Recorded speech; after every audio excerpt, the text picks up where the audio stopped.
Само ти кажа, моето момиче, че аз си на 50 години съм то пъти на 35, не знам дали какво ще прилича, май. Защо? Аз не Защо? мисля, че Така, защото мъжете много повече се съхраняват, отколкото жените. Така че... Айде, ходи си. Да не такуваме си. Айде, чао. Много ясно. Ходи си.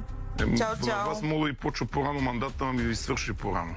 Това го знаят изобщо всички. не е вярно, първо, защото има много добър ген и няма никакво значение. Пак ще изглеждам добре. Само нещо се объркала, аз не съм ти с ополите там, ето да си говориш какво си искаш.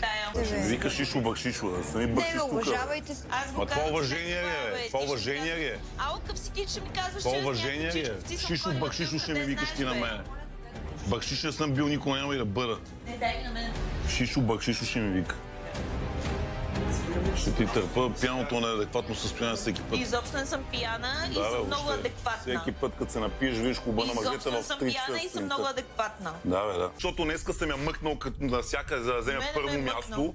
Разбираш ли, като седна и имам мускулна треска и вика, като дядо си. Не съм дядо, имам мускулна треска.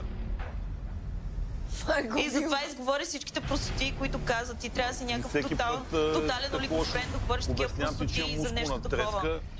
Ти си някакъв неадекватен. 5 пъти на такова също нещо си плямпаш.